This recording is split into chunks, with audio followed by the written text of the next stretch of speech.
Hello sir, welcome back to your channel and बात करेंगे देखिए बंधन बैंक शेयर के बारे में। बंधन बैंक शेयर में क्या दिखाई दे रहा है समझेंगे।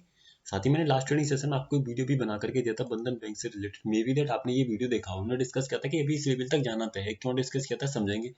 कल की ट्रेडिंग सेशन में जो स्टॉक की क्लोजिंग थी वो लगभग निकल करके आई थी कहाँ पर 156 155 के आसपास। तो ऐसे केस में हमने डिस्कस किया था कि स्टॉक कहीं ना कहीं 160 तक अभी जाएगा। क्यों हमने डिस्कस किया, आइए ऑप्शन चेन पर देखते हैं। ऑप्शन चेन पर हमने देखा था कि जो सपोर्ट हमारा 150 पर था वो उठ करके ओपन इंटरेस्ट के कारण अंदर चला आया था 160 पर। तो ऐसे केस में हमने डिस्कस किया कि स्टॉक कहीं ना कहीं अभी ऊपर जाने की कोशिश करेगा। लेकिन साथ ही हमने क्या डिस्कस किया, एक सेकंड रुकिएगा, मैं जरा अगेन बंधन चेन की जरा ऑप्शन चेन ओपन कर लूँ तो मैं आपको बताता हूँ। साथ ही हमने कुछ और पॉइंट्स के बारे में भी यहाँ पर डिस्कस किया था, है ना। उस चीज को भी अभी यहाँ पर समझते हैं और प्रॉपर तरीके से आप समझेंगे तो आपको प्रॉपर तरीके से समझ में भी आएगा, जिससे कि लाइव मार्केट में आपको काफी हेल्प होगी मे बी। तो हमने डिस्कस किया कि अभी के लिए मेरा जो सपोर्ट है वो ऊपर चला तो आया है 160 पर, लेकिन मैं इसको मानूंगा तभी जब आने वाले ट्रेडिंग सेशन में 157.5 और 160 के बीच में मेरा कहीं ना कहीं जो सीएमपी है स्टॉक का वो आएगा। तो ऐसे केस में आज के ट्रेडिंग सेशन की अगर मैं बात करूं तो मेरा जो सपोर्ट क्रिएट हुआ वो कहां पर क्रिएट हुआ, 150 की स्ट्राइक प्राइस पर। और 150 से उसने 155 पे बनाया प्रेशर। किस तरीके से देखेंगे आप तो समझ में आएगा अगर आप ऑप्शन चेन को समझना जानते हैं, यानी कि मैंने आपको वीडियो बना करके दिया हुआ है सपोर्ट एंड रेजिस्टेंस का, तो आपको समझ में आएगा। जो मेरा सपोर्ट है वो एक्चुअल में बना हुआ तो open interest and volume both के कारण है। वॉल्यूम का प्रेशर क्रिएट हो रखा है 152.5 पर।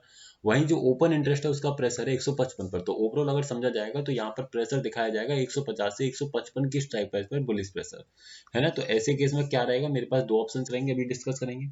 साथ ही रेजिस्टेंस जो मेरा क्रिएटेड है वो कहाँ पर बना हुआ है, देखिए रेजिस्टेंस मेरा बना हुआ है 160 पर, है ना। 160 पर मेरा रेजिस्टेंस है। तो ओवरऑल अगर देखा जाए तो स्टॉक में बुलिश मोमेंटम यहाँ पर दिखाई दे रहा है। लेकिन अगर आप इस चीज को समझें और थोड़ा देखने की कोशिश करें तो आने वाले यहाँ पर मतलब समझिए कि किस तरीके से मुझे बाइंग करनी है। अब मुझे अगर खरीदारी करनी है तो मुझे क्या करना है, मेरे पास दो ही ऑप्शन है। या तो मैं अपने सपोर्ट का वेट करूं, या फिर मुझे अपने सपोर्ट से क्या करना चाहिए, अपने सपोर्ट से एक स्ट्राइक प्राइस ऊपर, यानी कि जिस स्ट्राइक प्राइस पर प्रेशर है उससे एक छोटी स्ट्राइक प्राइस, यानी कि 152.5। मेरे पास ये दो लेवल है जहां से मैं बाइंग के बारे में सोचूंगा। तो कभी भी स्टॉक आप देखेंगे कि इस लेवल के आसपास आता नहीं है। स्टॉक में मैं सेलिंग कर नहीं सकता। क्यों नहीं कर सकता, क्योंकि रेजिस्टेंस है मेरा 160 पर, तो स्टॉक कभी 160 भी नहीं जाता। ना तो मैं इस स्टॉक में आज के ट्रेडिंग सेशन में सेलिंग किया, ना ही किया बाइंग, क्योंकि यही ऑप्शन चेन पर मुझे दिखाई दे रहा था। पोजिशनली बात करें तो पोजिशनली मोमेंटम जो स्टॉक में है वो वही है, 150 से 160 का स्टॉक खड़ा है मिड में। तो ऐसे केस में ना तो नीचे भी जा सकता है और अपसाइड में भी चलने का प्रयास कर सकता है। तो वो मुझे लाइव मार्केट में इंट्राडे के प्रेसेस को समझ करके अपने अकॉर्डिंग ही आइडेंटिफाई करना पड़ेगा कि आज का ट्रेंड जो स्टॉक है उसका ट्रेड अप है या फिर उसका ट्रेड डाउन है।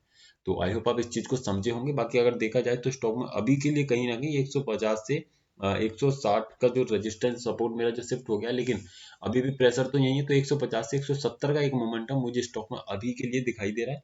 लेकिन ध्यान रखिएगा ये पॉसिबल तभी रहेगा जब प्रॉपर तरीके से ऑप्शन चेन पर बुलिश मोमेंटम बनेगा तभी। तो आई होप आप समझे होंगे। सर वीडियो सिर्फ एजुकेशनल पर्पज है, किसी भी तरीके की बाइंग सेलिंग होल्डिंग की सलाह नहीं दी जा रही है।